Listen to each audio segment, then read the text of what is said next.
Purchase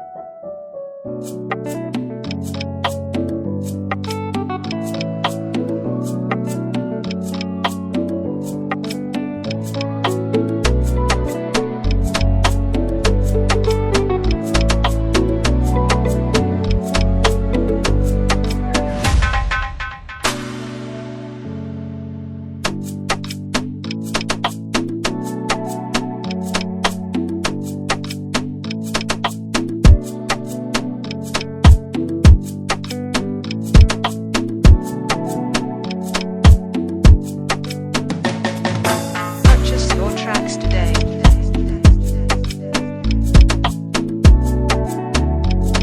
Chers amis téléspectateurs, salut. Pays d'hier. Nous sommes sur Pays d'hier et allons-y à la découverte de ce pays de l'Afrique orientale qu'on appelle la Somalie. Allons-y.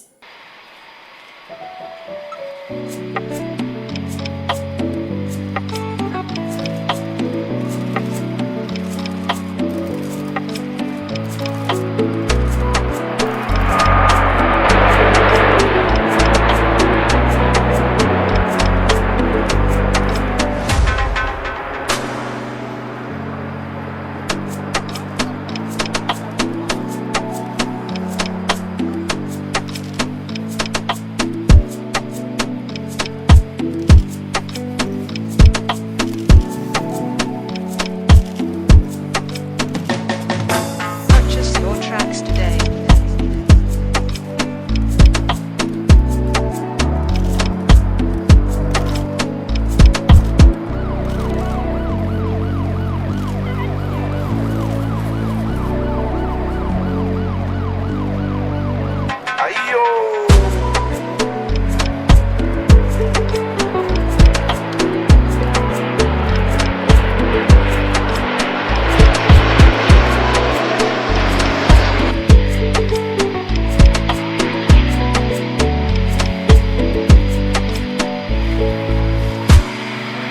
L'histoire de la Somalie est marquée par l'unification de deux protectorats, britanniques et italiens. Et nous sommes en 1960. Suivi d'un coup d'État en 1969, l'instauration d'une dictature communiste, puis l'effondrement du régime en 1991, menant à une guerre civile et la proclamation de la Somaliland. Depuis, le pays a connu une déliquescence étatique, une fragmentation en territoire clanique, des gouvernements de transition et la montée des groupes extrémistes. Le gouvernement étatique a été monté en 2012, mais le pays reste marqué par des tensions claniques, une économie assez sur l'élevage et des défis de gouvernance. Mais allons-y à la présentation de ce pays de l'Afrique orientale appelé la Somalie.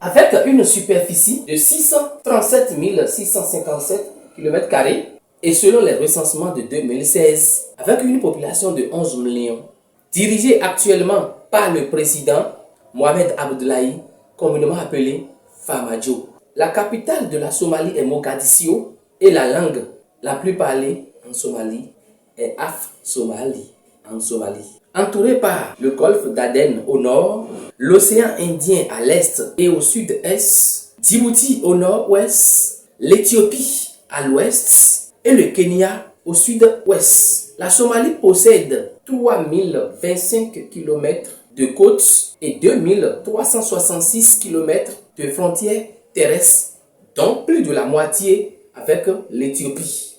Rappelons que c'est un État d'Afrique orientale et qui occupe la corne de l'Afrique. Mais allons-y découvrir l'histoire territoriale de la Somalie.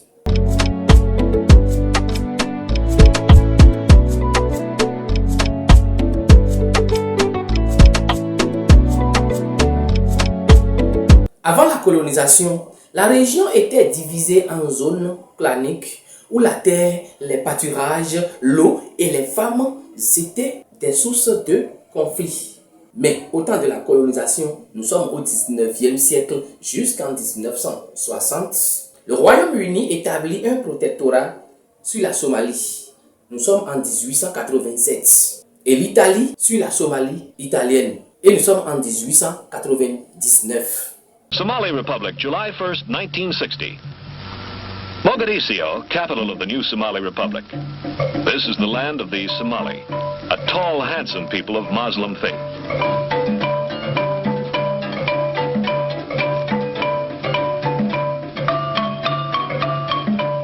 Independence celebrations, including the Independence Parade, presided over by President Aden Abdullah Osman, Prime Minister Abdulali Isa, and other Somali officials.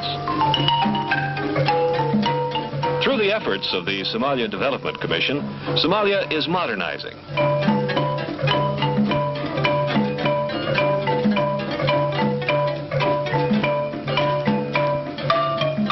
Expanded construction activity is already giving rise to handsome new buildings.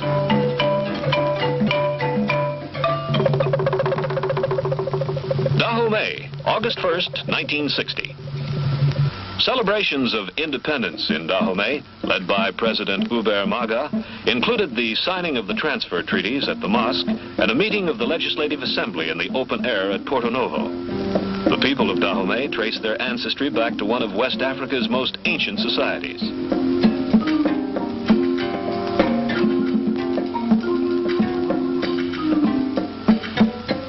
At Cotonou, the harbor city 30 kilometers west of Porto Novo, the festivities included a parade of military and civilian groups.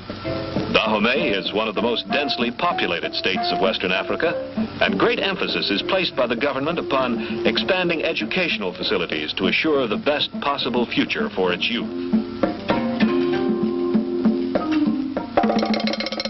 Mais rappelons qu'en 1960, la Somalie a pris son indépendance. Et on parle encore d'unification. Le Somaliland britannique et la Somalie italienne fusionnent pour former la République de Somalie le 1er juillet 1960. Mais qu'en est-il pour l'histoire politique et administrative de la Somalie?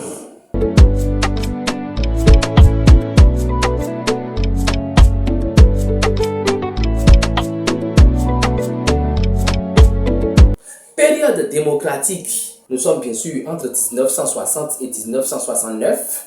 Les 9 premières années sont marquées par une démocratie parlementaire.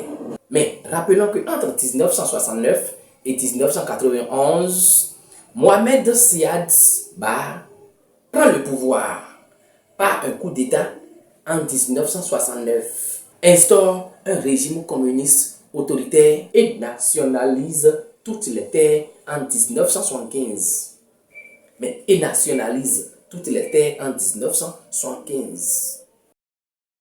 Outre l'accompagnement du processus électoral qui a abouti à l'élection du président Hassan Sheikh Mohamud et la mise en place d'un nouveau gouvernement et d'institutions démocratiques, l'ADMIS, la mission de transition de l'Union africaine en Somalie, est très impliquée dans le renforcement, la structuration et la formation des forces de police et de sécurité de la Somalie. En mars 2022, le pays s'était en effet engagé à renforcer à hauteur de 23 000 agents l'effectif sécuritaire au plus tard en juin 2024. The big achievement is that with the gain of AMISOM for peace. La grande réussite, c'est que dans la continuité de l'AMISOM, l'ADMIS travaille à garantir la paix, la sécurité et la stabilité dans le pays depuis près d'un an. Aucune des régions libérées ne s'est effondrée ou n'a été vaincue. ADMIS était là pour soutenir et créer l'environnement pour plus de dialogue politique et c'est ainsi qu'elle a pu soutenir l'organisation des élections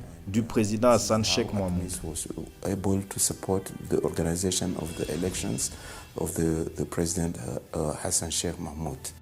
La Somalie est en proie au groupe terroriste Al-Shabaab depuis 2007. Dès son arrivée au pouvoir en 2022, le président Hassan Sheikh Mohamud s'est engagé à mener une guerre totale contre le groupe terroriste. La mutation opérée au sein de la force de maintien de paix de l'Union africaine a redéfini les missions de celle-ci. L'action de l'ADMIS, qui a remplacé le 1er avril 2022 la mission de l'Union africaine en Somalie, doit globalement permettre à l'État fédéral de s'approprier et de diriger pleinement le processus de stabilisation du pays. Dans ce sens, une stratégie nationale de stabilisation est déjà en cours. Luckily, we are not alone in our struggles. We have support. Heureusement, nous ne sommes pas seuls dans nos luttes. Nous avons le soutien de nos partenaires et nous sommes reconnaissants du rôle important que vous jouez pour soutenir la Somalie sur tous les fronts. Nous vous exhortons également à poursuivre cet appui alors que nous nous efforçons de trouver des solutions durables à ces défis. As we strive to find lasting and durable solutions to these challenges. Ainsi, au cours des derniers mois, les forces de sécurité somaliennes, avec le concours de l'ADMIS et des communautés locales, ont réussi à libérer plus de 70 villages et villes du joug terroriste dans les États de Hirshabelle et Galmudug. Une nouvelle posture offensive qui implique pleinement les femmes.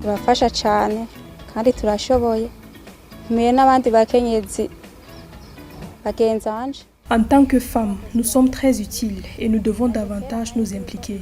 C'est pourquoi je conseille aux femmes de ne pas se dénigrer. Même moi, je ne croyais pas en moi sur les questions d'artillerie, mais aujourd'hui, je peux former même des hommes. J'encourage les femmes à vaincre leur peur et à avoir confiance en elles, quel que soit leur travail dans le domaine militaire.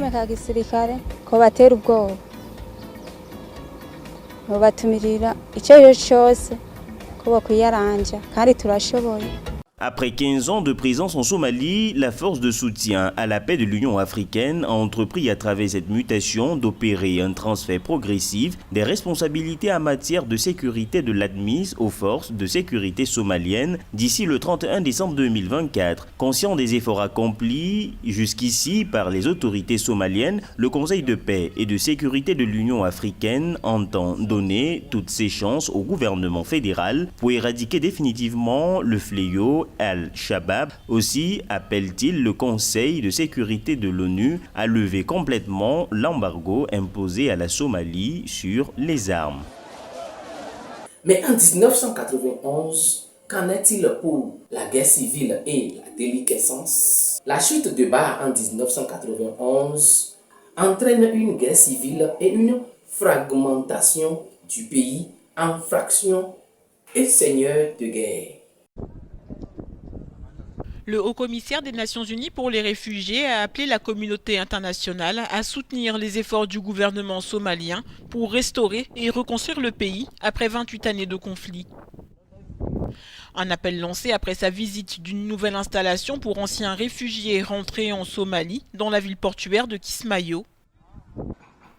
Avec plus de 2 millions de Somaliens déplacés à l'intérieur du pays mais aussi en exil, la Somalie reste confrontée à de nombreux défis, notamment l'insécurité et la sécheresse.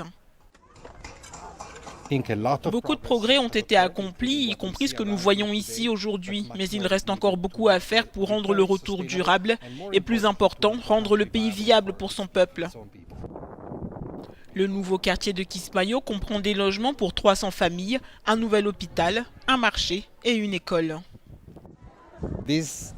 Ces garçons et ces filles autour de moi sont les personnes qui ont grandi dans un camp de réfugiés et comme je le leur ai dit il y a quelques minutes, ils ne sont plus des réfugiés. Quel meilleur résultat pour le HCR que de voir des jeunes, autrefois réfugiés, de retour dans leur pays. La plupart des réfugiés de retour au pays ont passé des décennies en exil, attendant un signe de retour à la stabilité.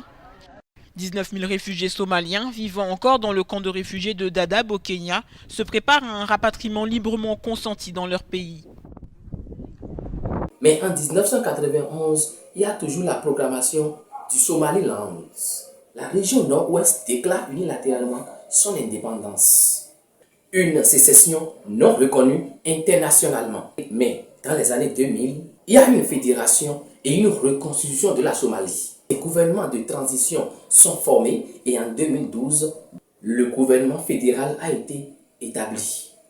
Mais s'agissant de l'économie de la Somalie, qu'en est-il?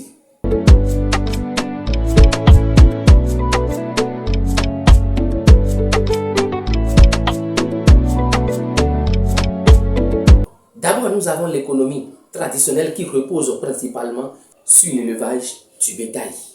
Mais qu'est-ce qui met un frein au développement à la Somalie?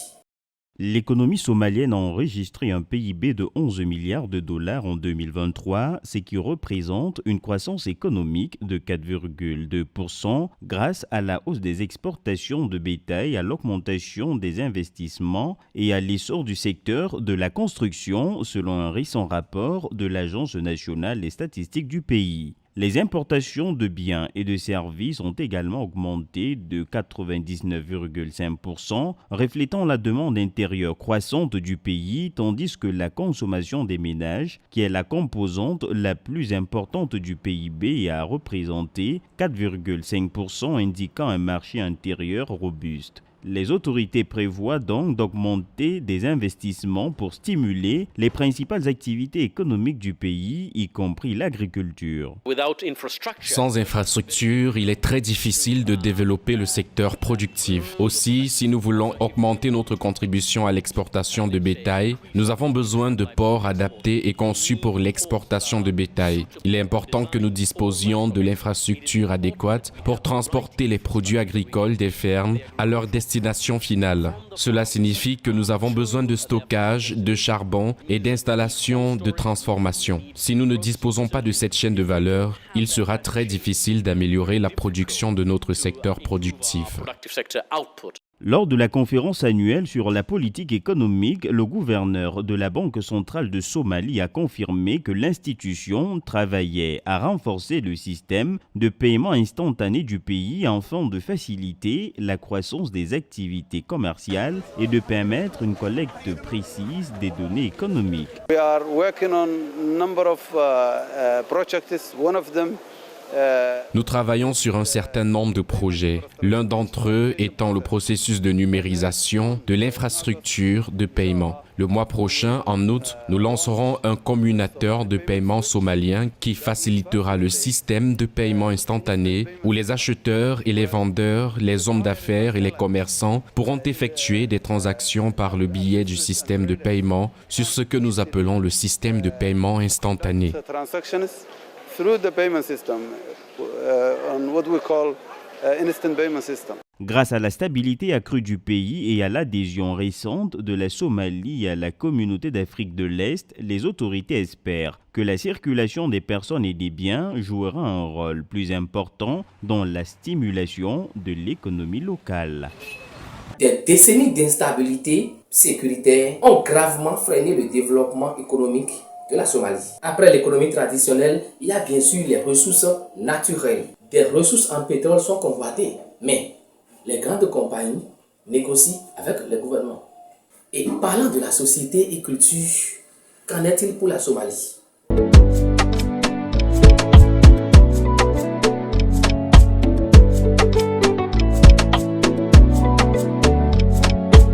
Notons d'abord qu'il y a une homogénéité et diversité. La Somalie est l'un des pays les plus homogènes d'Afrique, avec l'ethnie somali comme groupe dominant et l'islam sunnite comme religion majoritaire.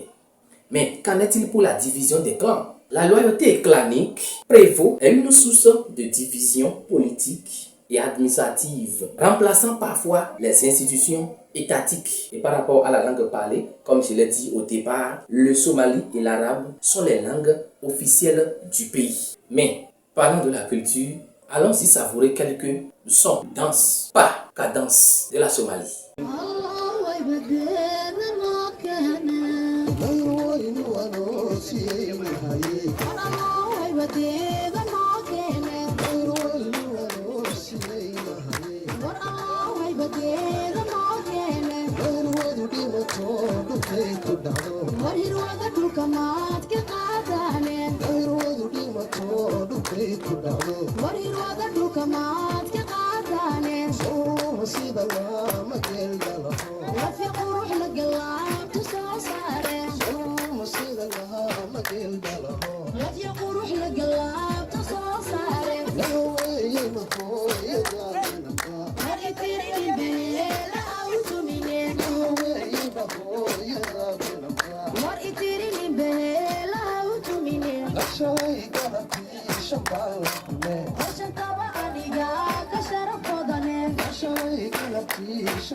وصرير كل صيحة واصل عين وصرير كل صيحة واصل عين مرئي نوصب الله وبير مغير مرئي نوصب الله وبير مغير برضو مركوني لها عضاياني برضو مركوني لها عضاياني يا بلانايم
waa wiil balo baa la yidhahdaa magaalooyinka qaar iyo gabdho balo ila soo dhoweeya kooxda hiddaha iyo dhaqanka ee madxafka soomaaliyeed ee minnesota iyo weliba muusikoodii macaana sacabka intay ka imaanayaan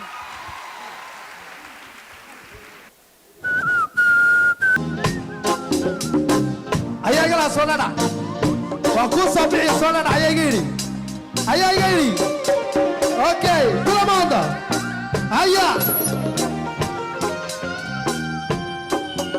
Juba. Aya. Shubada. Tamatin. Shubada. Tout le monde. Tout le monde. Shuba. Aya. Saab. Shubada. كل الله يرو تعالوا مكان حولنا كين عم كري كريم يا قصاري حلين واقف حقلو نفطو كما قلتي حكين وقلتا شو هذا حلين واقف حقلو نفطو كما قلتي حكين وقلتا شو بقى صعب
Mais sur ce, nous mettons un terme à cette découverte de la Somalie sur votre espace Pays d'hier. Et nous vous donnons rendez-vous à la séance prochaine pour un autre pays. Merci.